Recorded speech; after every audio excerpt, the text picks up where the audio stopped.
Good morning students, कैसे हैं आप सभी लोग।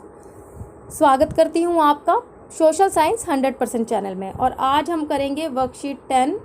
डेट है आज 28 जुलाई और ये वर्कशीट 10 जो है वो आपकी लोकतांत्रिक राजनीति पार्ट 2 से संबंधित है। यानी कि आपकी जो सिविक्स की बुक है डेमोक्रेटिक पॉलिटिक्स पार्ट 2 उससे ली गई है। उसका सेकंड चैप्टर है संघवाद, फेडरलिज्म यानी कि फेडरल गवर्नमेंट।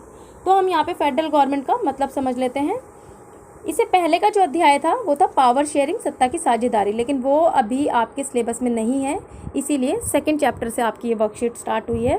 पावर शेयरिंग में क्या है कि सत्ता यानी कि सत्ता किसके अंतर्गत होती है, किसके अंतर्गत निहित होती है, सरकार के अंतर्गत, कि सरकार की शक्तियों को बांट देना जो है वो पावर शेयरिंग कहलाता है।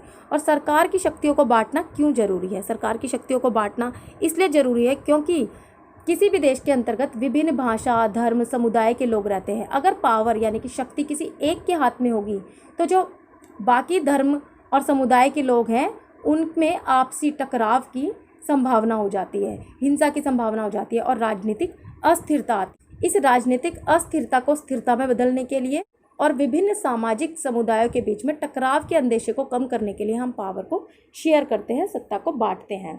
तो उसी सत्ता के बंटवारे का एक रूप है संघीय व्यवस्था यानी कि फेडरल गवर्नमेंट। तो इस वर्कशीट में हम फेडरल गवर्नमेंट को ही डिटेल में समझेंगे। तो हम डेफिनेशन देख लेते हैं कि इसमें सरकार की शक्तियों को ऊर्ध्वाधर, ऊपर से नीचे तरीके से दो या दो से अधिक स्तरों पर विभाजित कर दिया जाता है। यानी कि federalism is a system of government in which the power is divided between a central authority and various constituent unit of the country. ठीक, तो ये जो है वर्टिकल डिस्ट्रीब्यूशन है पावर का, यानी कि पावर का जब हम वर्टिकल डिस्ट्रीब्यूशन कर देते हैं, ऊर्ध्वाधर इसको कहा जाता है। क्षैतिज बंटवारा भी होता है पावर्स का। क्षैतिज बंटवारा में मैं आपको बता देती हूँ कि जब सरकार का क्षैतिज बंटवारा होता है तो उसके अंतर्गत सत्ता जो है वो विधायिका, कार्यपालिका और न्यायपालिका यानी कि लेजिस्लेचर, एग्जीक्यूटिव एंड जुडिशरी में बांट दी जाती है। ठीक है, इसको हॉरिजॉन्टल डिस्ट्रीब्यूशन कहते हैं। लेकिन संघवाद में हम कौन सा डिस्ट्रीब्यूशन पढ़ रहे हैं पावर का? Vertical distribution. तो इसमें केंद्रीय और प्रादेशिक सरकारों के बीच में शक्तियों व कार्यों का बंटवारा कर दिया जाता है। Usually a federation has 2 level of government, one is the government for the entire country. यानी कि फेडरल गवर्नमेंट के अंतर्गत क्या होता है कि एक गवर्नमेंट होती है, एक सरकार पूरी कंट्री के लिए होती है, पूरे देश के लिए होती है। ठीक है, and the other are the governments at the level of provinces और स्टेट। और जो दूसरे गवर्नमेंट का लेवल होता है वो स्टेट लेवल का होता है। Both these level of government enjoy their independent of the other. यानी कि शक्तियों का बंटवारा जो केंद्र सरकार और प्रादेशिक सरकार के बीच में होता है और दोनों ही स्वतंत्र रूप से इनका उपयोग करते हैं। अब इसको मैं एक छोटे से एग्जाम्पल के जरिए समझाने की कोशिश करती हूँ। एक परिवार है और उस परिवार में 5 भाई हैं। ठीक है, अब वो 5 भाई मिलकर फैसला लेते हैं कि हम कोई कारखाना लगाते हैं, हम कोई फैक्ट्री लगाते हैं। तो जब कारखाना लगाया जाता है तो वो सभी अपने अपने तरीके से उसमें सहयोग देते हैं। ठीक है, लेकिन एक भाई जो है उसमें वो ज़्यादा शक्तिशाली होता है, ज़्यादा पावरफुल होता है और सभी निर्णय जो है, महत्वपूर्ण निर्णय होते हैं, डिसीजंस होते हैं, वही लेता है। तो ऐसे में क्या होगा? ऐसे में जो बाकी भाई हैं उन भाइयों के मन में अपने उस भाई के प्रति जो ज़्यादा पावरफुल है और जो सभी फैसले लेता है उसके प्रति ईर्ष्या आ जाएगी, जेलस की भावना उत्पन्न हो जाएगी और उनमें आपसी तनाव भी रहने लगेगा, मन मुटाव भी रहने लगेगा। तो ऐसे में क्या होगा? क्या उनकी फैक्ट्री या कारखाना जो उन्होंने लगाया है वो ग्रो करेगा? नहीं, क्योंकि वो आपस में ही झगड़ेंगे। क्यों? क्योंकि शक्ति का बंटवारा जो है या पावर या डिसीजन मेकिंग पावर जो है वो किसी एक व्यक्ति के हाथ में है। तो अगर वो एक व्यक्ति जिसके हाथ में सारी पावर है वो सोचेगा और अपनी उस पावर को अपने भाइयों के साथ भी शेयर करेगा और फैसले लेने में उनकी भी सहमति लेगा और उनको भी एक तरह से निर्णय लेने की शक्ति देगा, फैसले लेने की शक्ति देगा, कुछ कार्य अपने तरीके से करने की आज़ादी देगा। तो इससे क्या होगा? उन भाइयों में प्रेम बढ़ेगा, तनाव घटेगा, ईर्ष्या खत्म होगी और ऐसे में क्या होगा कि वो शायद उस कंपनी, उस कारखाने के लिए अधिक अच्छे फैसले ले पाएँ और वो अच्छे से ग्रो कर पाएँ। तो यही जो स्थिति है वो अगर हम किसी देश पर लगाते हैं तो अगर फैसले लेने का अधिकार सरकार में किसी एक ही सरकार के पास होगा, ठीक, या समाज का एक ही क्षेत्र जो है वो पावरफुल हो जाएगा, तो इससे क्या होगा कि देश में रहने वाले बाकी सामाजिक समूह जो हैं वो उनको ऐसा एहसास होगा, उनको बेगानेपन का भी एहसास हो सकता है और उनको ऐसा लगेगा कि केवल सत्ता में है और केंद्रीय भूमिका जो है वो देश की वो कुछ पर्टिकुलर लोगों के हाथ में है। तो इस तरह से सामाजिक टकरावों को दूर करने के लिए जो है वो सत्ता की साझेदारी कर दी जाती है, ठीक है। और संघवाद में केंद्र सरकार और राज्य सरकारों के बीच में जो है वो सत्ता को बांट दिया जाता है। अब हम भारत का ही एग्जाम्पल ले लेते हैं कि भारत में केंद्रीय रूप से एक सरकार है, सेंट्रल गवर्नमेंट, ठीक है। और भारत में इस समय 28 स्टेट है और 28 स्टेट्स में जो है वो अलग अलग सरकारें हैं जो अपने राज्य के स्तर पर कानून बनाती है और अपने राज्य की व्यवस्था को देखती हैं, ठीक है। जैसे उत्तर प्रदेश की अलग सरकार है, पंजाब की अलग सरकार है, मध्य प्रदेश की अलग सरकार है, बिहार की अलग है, नागालैंड की अलग है, केरल की अलग है। तो अब आपको समझ में आ गया होगा, ठीक है। तो अब हम यहाँ पे पढ़ लेते हैं संघीय सरकार की विशेषताएं क्या है, यानी कि फीचर्स ऑफ फेडरल गवर्नमेंट। तो सबसे पहला जो संघीय सरकार की विशेषता है वो है 2 या 2 से अधिक स्तरों वाली सरकार, यानी कि 2 और मोर लेवल ऑफ गवर्नमेंट। यानी कि संघीय सरकार की पहली विशेषता के अंतर्गत यह आता है कि ऐसी सरकार जहाँ पे जो स्तर है सरकार के वो 2 या 2 से अधिक हों, ठीक है। दूसरा इसका महत्वपूर्ण पॉइंट है कि संविधान में प्रत्येक स्तर के सरकार की शक्तियों का वर्णन। संघीय सरकार में क्या है कि कॉन्स्टिट्यूशन होता है देश का, संविधान होता है, आप 9th क्लास में पढ़ के आए, और संविधान में प्रत्येक स्तर के सरकार की जो है शक्तियां हैं वो लिखित होती हैं, वर्णित होती हैं। Constitution defines the power of government, यानी कि केंद्र सरकार की शक्तियों का वर्णन होता है उसमें कि केंद्र सरकार कौन कौन से निर्णय ले सकती है, किन मुद्दों पर कानून बना सकती है, राज्य सरकार के पास कौन कौन सी शक्तियाँ होती हैं और राज्य सरकार किन मुद्दों पर कानून बना सकती है।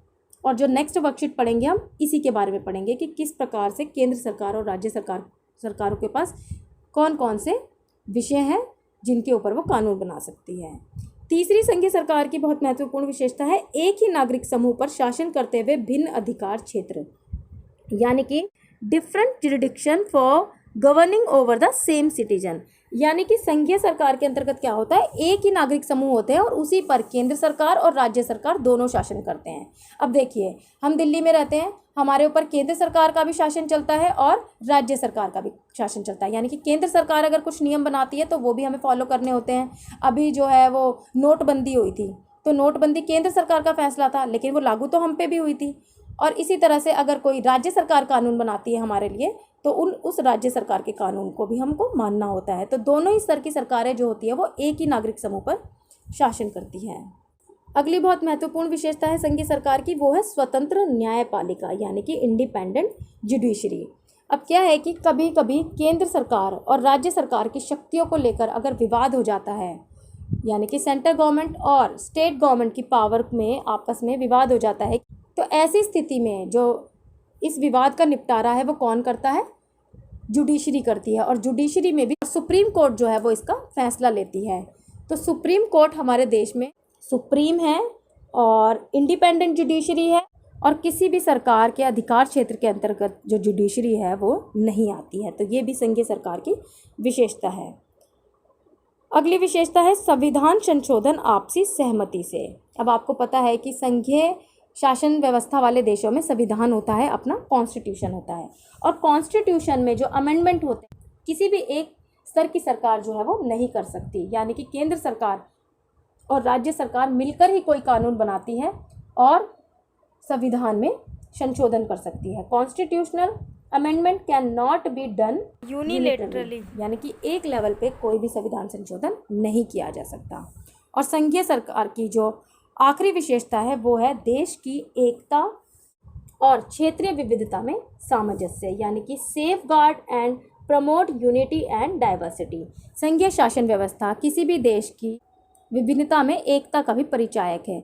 अब भारत जैसे विशाल देश को ही अगर हम देख लें तो भारत में भाषा के आधार पर, धर्म के आधार पर, संस्कृति के आधार पर बहुत सारी विभिन्नता है। और इसी का एग्जाम्पल है कि भारत में इतने सारे राज्य हैं, तो इतने सारे राज्यों को बांध कर रखना और इन सभी विविधताओं का सम्मान करना, ये एक बहुत ही महत्वपूर्ण बात है।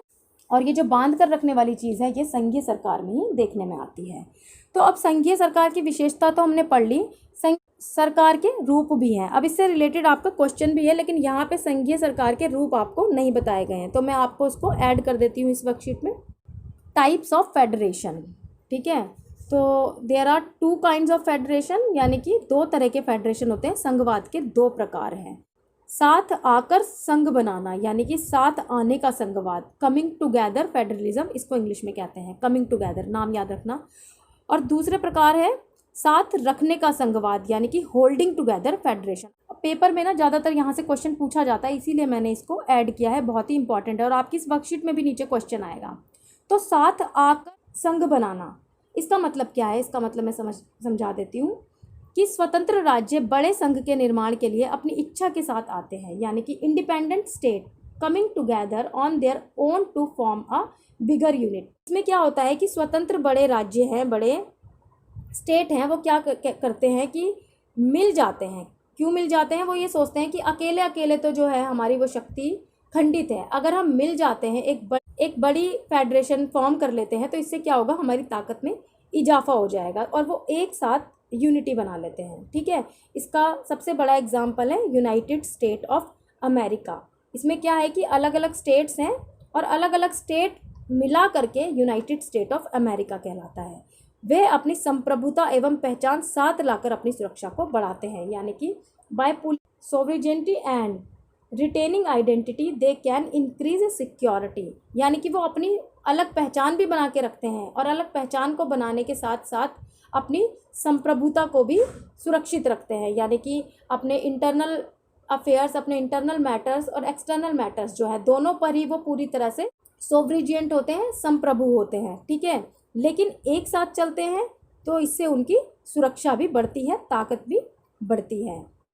इसके अंतर्गत केंद्र और राज्यों की बराबर शक्तियां होती है, यानी कि states usually have equal power, यानी कि सेंटर और स्टेट के पास इक्वल पावर होती है। अब इसके उदाहरण हैं, कई बार पेपर में सिर्फ उदाहरण बताने के लिए भी आ जाते हैं। अमेरिका, ऑस्ट्रेलिया और स्विट्जरलैंड, यानी कि ये साथ आकर संघ बनाया इन्होंने, कमिंग टुगेदर। ठीक है, अब इसका दूसरा जो प्रकार है वो पढ़ लेते हैं, वो है holding together federalism. Holding together का मतलब होता है कि साथ रखने का संघवाद। तो भारत जैसे जो देश है वो होल्डिंग टुगेदर के अंतर्गत आते हैं।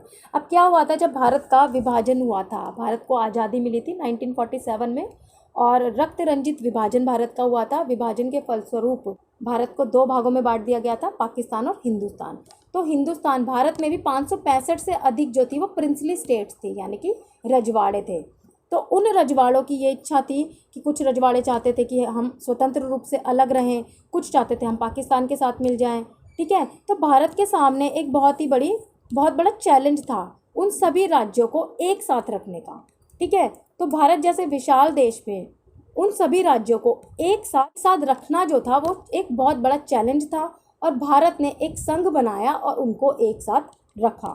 ठीक है, तो पढ़ लेते हैं। एक बड़ा देश अपनी शक्तियों को राज्यों एवं केंद्र सरकार के बीच बांटने का फैसला करता है, जैसा कि भारत ने किया कि वो अपनी शक्तियां जो है वो राज्यों के बीच में बांट दे।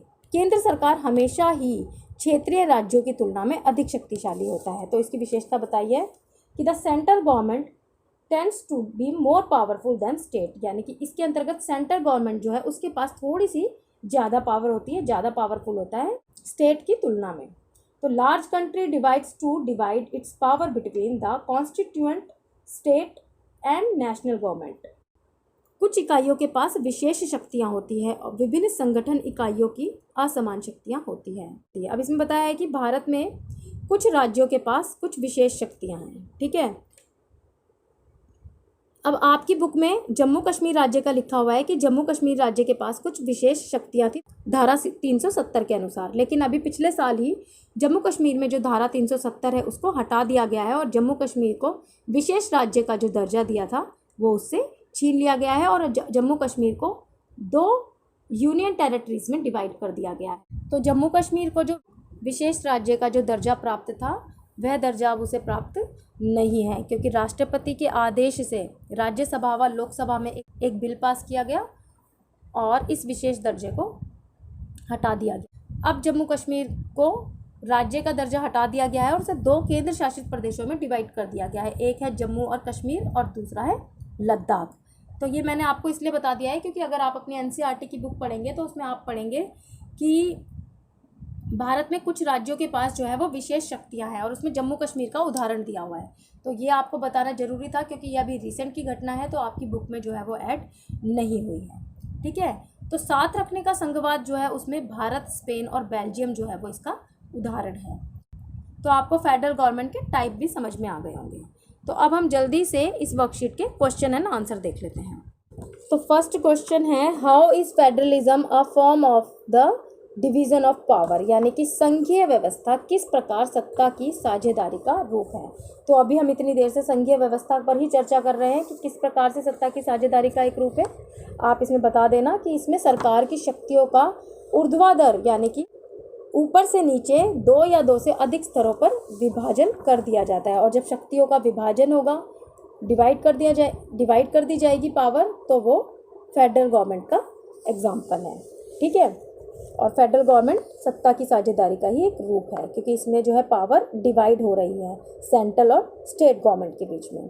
नेक्स्ट क्वेश्चन है, do we have federal government in our country, explain, कि क्या हमारा देश भी संघीय व्यवस्था वाला देश है, समझाइए। तो अभी आपको मैंने भारत के एग्जाम्पल्स देके जो है वो इस पूरे वर्कशीट को समझाया है। तो आपको बताना पड़ेगा कि भारत किस प्रकार से संघीय शासन व्यवस्था वाला देश है। इसमें आप संघीय सरकार की विशेषता जो है वो लिख सकते हैं। नेक्स्ट क्वेश्चन है, there are different form of federal government, Y.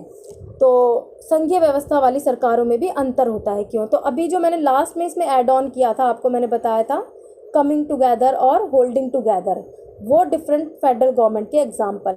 फिर नेक्स्ट क्वेश्चन है, how does federal system of government help people live a quality life, give an example to explain, यानी कि संघीय व्यवस्था कैसे लोगों के जीवन को अधिक खुशहाल बनाने में कारगर होती है, उदाहरण देकर बताइए। तो अभी मैंने आपको जब ये वर्कशीट स्टार्ट की थी तो आपको एक फैमिली का एग्जाम्पल दिया था, ठीक है, और उस फैमिली के एग्जाम्पल द्वारा मैंने आपको समझाने की कोशिश करी थी कि किस प्रकार से अगर शक्ति जो है, पावर जो है वो एक ही व्यक्ति के हाथ में होगी तो इससे क्या होगा कि विभिन्न लोगों के बीच में टकराव की आशंका होगी, ईर्ष्या की भावना उत्पन्न होगी, हिंसा भी हो सकती है।